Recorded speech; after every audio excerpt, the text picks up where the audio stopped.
Welcome back to 504 Road Trips. Today we continue heading south on I-95 beginning at mile 104 in Johnston County, North Carolina. This will be the last video filmed on Saturday, August 12, 2023, and it's a little longer than usual to finish out the day. I'm still frustrated and want to apologize again for the poor tuning of the circular polarizing filter, which caused a reflection from the center dashboard speaker to be visible throughout the filming day. I almost considered scrapping the footage and refilming, but that would have taken several days and a lot of money I don't have to spare. On the bright side, there won't be any more rain through the end of the series. These are the challenges of trying to film over 3,000 miles of highway in a single trip. If you've been with us since our US 11 series starting in Chattanooga, Tennessee, this is still that same journey. Today we'll be covering 43 miles. Sit back and enjoy the ride.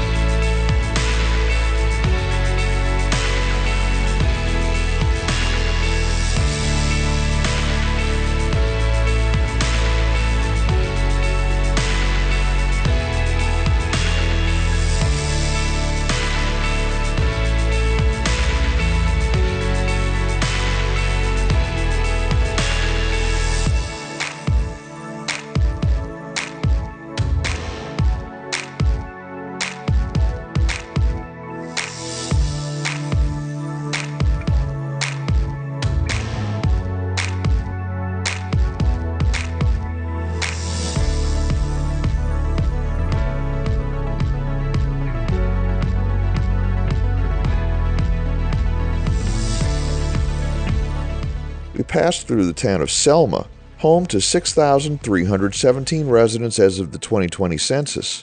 Selma is also home to the Everett P. Stevens House, the site of the last grand review of the Confederate Army on April 6, 1865, following its defeat at the Battle of Bentonville.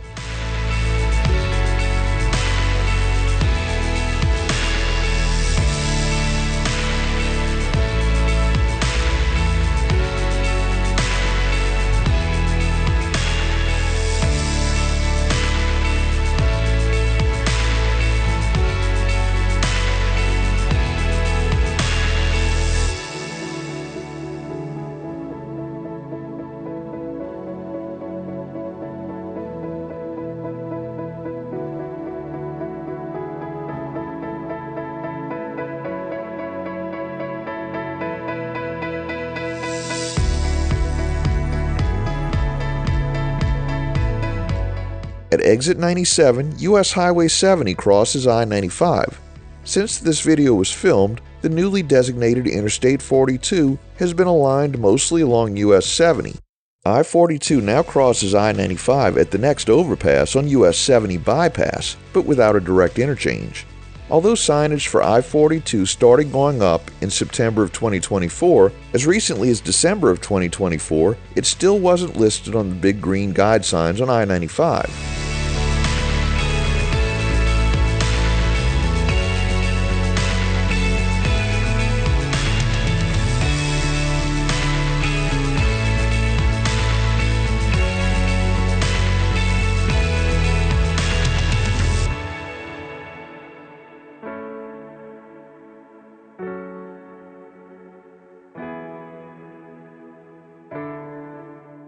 The final green sign for exit 95 points to US 70, but this exit actually connects to US 70 Business, properly labeled on the earlier half-mile sign.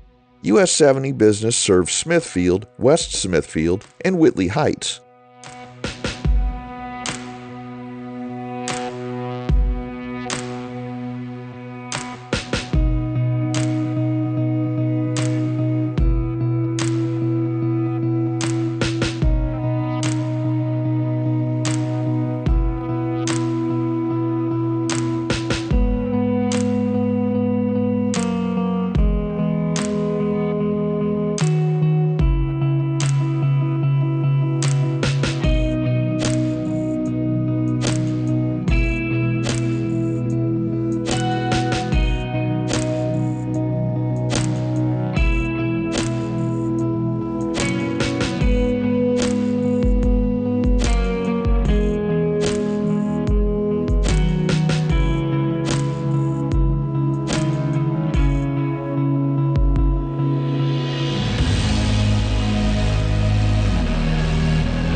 we enter the town of 4 Oaks. Here at exit 90, I-95 meets US 301, which has been running roughly parallel for some time. US 701 also branches off from US 301 here, heading south before eventually reaching Georgetown, South Carolina, where it meets US 17 and US 521.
At exits 81A and B, I-95 intersects with I-40 via a partial cloverleaf interchange with a single flyover ramp.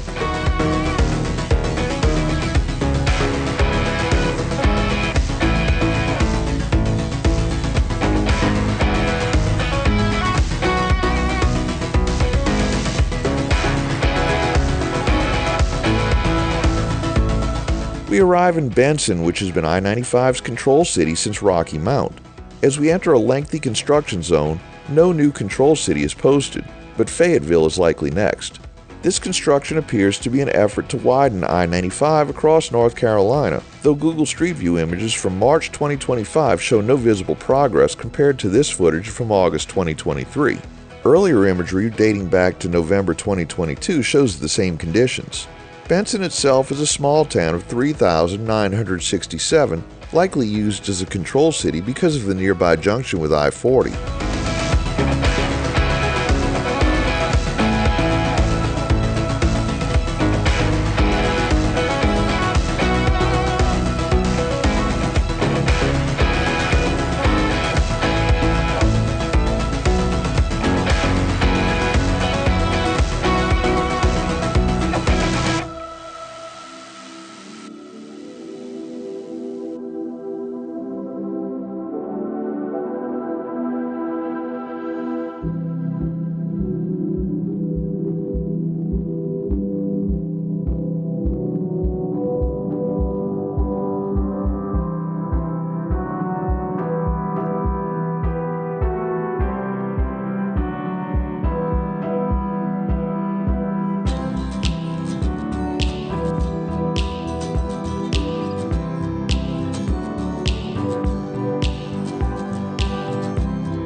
Next, we pass through Dunn, the largest city in Harnett County with a population of 8,446.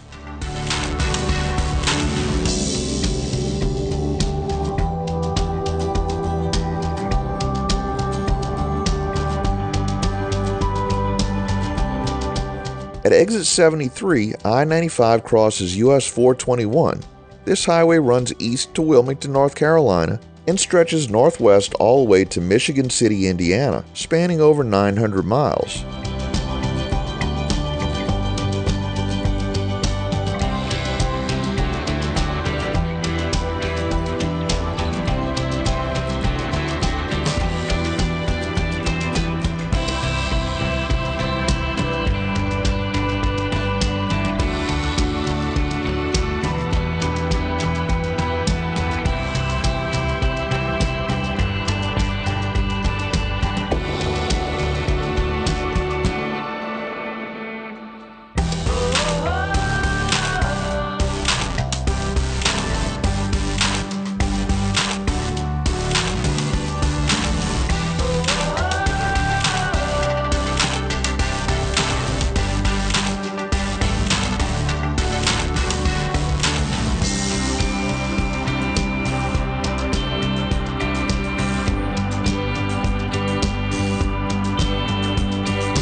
We enter Cumberland County, home to about 337,890 residents as of 2023.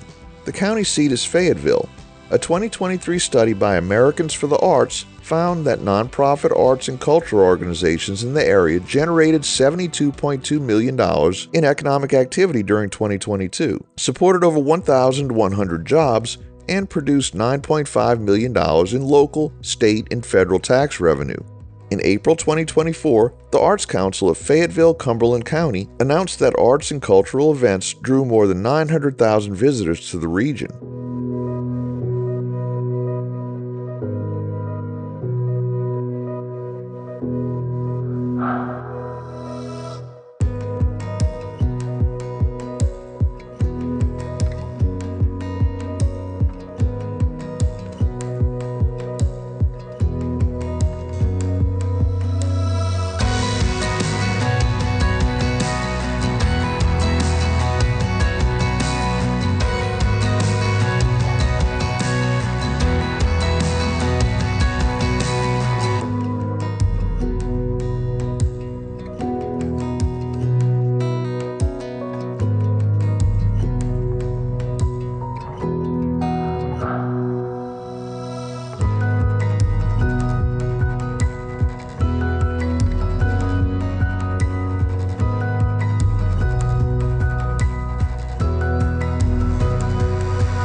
Around this point, after accelerating to over 70 miles per hour to pass a slow-moving pickup truck, I noticed something felt off.